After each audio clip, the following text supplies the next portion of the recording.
তাদের যেই দল ভালো লাগে, বিএনপি, জামাত, গণ অধিকার, এনসিপি, যেই দল ভালো লাগে তারা সেই দলে যুক্ত হতে পারে। যারা এই ধরনের কর্মকাণ্ড করে নাই তাদের তো এদেশে রাজনীতি করার অধিকার আছে। সো তাদের যেই দল ভালো লাগে, বিএনপি, জামাত, গণ অধিকার, এনসিপি, যেই দল ভালো লাগে তারা সেই দলে যুক্ত হতে পারে। কারণ আমরা মনে করি যে আমরা একটা ছোট্ট দেশ, একটা ছোট্ট সমাজে বাস করি। এখানে আমরা নিশ্চয়ই শুনেছেন হঠাৎ করে ভূতের মুখে রাম নাম, যিনি আওয়ামী লীগকে তো ফিরানো দূরের কথা, জাতীয় পার্টিরও আওয়ামী লীগের দোসর হিসাবে রাজনীতি থেকে নিষিদ্ধ করার জন্য ঐতিহাসিক একটা মার খাইলেন, দেশে বিদেশে চিকিৎসার কাজ লাগলো, বুঝছেন?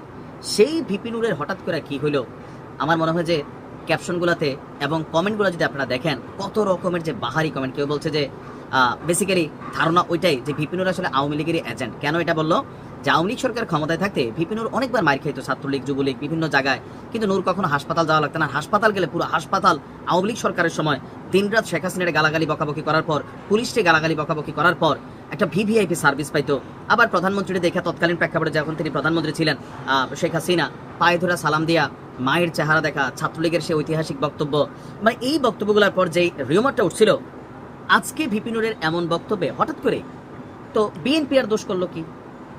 যে আপনারা তো সমালোচনা করছিলেন, এখন ভিপি নুরের বক্তব্য কি সঠিক না ভুল, এটা বোঝার জন্য একটু ডেপথলি আপনাকে ভাবতে হবে। বক্তব্য সঠিক, কেন সঠিক সেটা পরে বলতেছি, কিন্তু ভিপি নুরের পক্ষ থেকে এই আহ্বানটা এটা আসলে কতটুকু যৌক্তিক।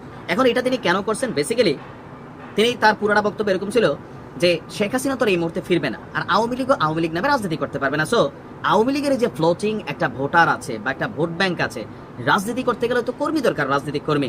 সো তোমরা ভিপিনুর পরামর্শ দিচ্ছিলেন যে তোমরা এই দলের ওই দলের সাথে মিশা যাও, ভাল লাগলে জাতীয় পার্টিতে যাও, ভাল লাগলে কি বলা হয় যে বিএনপিতে যাও, ভাল লাগলে গণ অধিকার পরিষদে আসো। ভিপিনুর কিন্তু নিজের কথাটাই বলছে, এবং আওয়ামী লীগের ভোটারদের কিছুটা মন জয়ের জন্য। যে এখন নূরের কথাটা কি ভুল না রাইট সেটাতে আমি আবারও বলতেছি, ভিডিও শেষ অংশে আসতেছি, কথাটা সঠিক, কিন্তু তিনি হঠাৎ করে আওয়ামী লীগের প্রতি এত প্রীতি কেন খাইলেন? আসুন দেখি মূল কথাটা কি। নূরের বক্তব্যটা সঠিক এই কারণে বললাম যে যারা আওয়ামী লীগের রাজনীতি করছে, তৎকালীন প্রেক্ষাপটে আওয়ামী লীগ বৈধ দল ছিল, এটা তো অবৈধ ছিল না, সন্ত্রাসী সংগঠন তো ছিল না, সেটা বাংলাদেশের অনেক মানুষ এই দলটার সাথে কানেক্টেড ছিল। প্রশ্ন হচ্ছে দল কইরা যারা অন্যায় করছে, অপরাধ করছে, জুলুম করছে, নির্যাতন করছে, এদের বিচার বাধ্যতামূলক 100%, এটা পুরো বাংলাদেশের মানুষই চায়। তবে রাজনৈতিকভাবে হয়রানিমূলক যে মামলাগুলো, এগুলোর হিসাব আলাদা।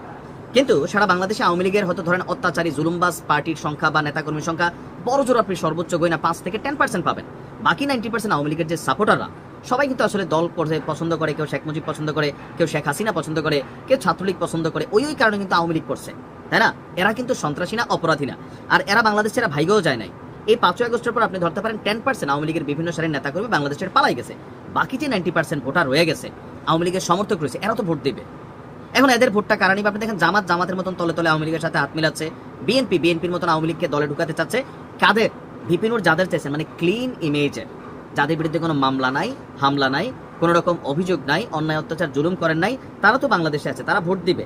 সো তাদেরকে যেন, যদি তারা মন চায় যে কোনো দলের সাথে মিশতে, তো তারা আসলে মিশতে বলতে এখানে ভোটটারই বোঝানো হয়েছে, যেন ভোটের মাঠে একটা ইফেক্ট করে। আর এই জায়গাটায় আওয়ামী লীগের আকাশচুম্বী একটা দাম তৈরি হয়েছে ক্লিন ইমেজের এই ভোটারদেরকে নিয়ে। যেহেতু সামনে নির্বাচন, সবাই চাচ্ছে নিজেদের দল ভারী করা। আপনি দেখেন বিভিন্ন জায়গায় আওয়ামী লীগ, বিএনপি, জামাতের যে কমিটিগুলো হচ্ছে, সেখানে দেখা যাচ্ছে যে আওয়ামী লীগের উপস্থিতি বড়সড়। এমনকি সার্জিসদের দলেও অনেক সময় আওয়ামী লীগের উপস্থিতি নিয়ে, ছাত্রলীগের উপস্থিতি নিয়ে কিন্তু বিভিন্ন প্রশ্নের জায়গা তৈরি হয়।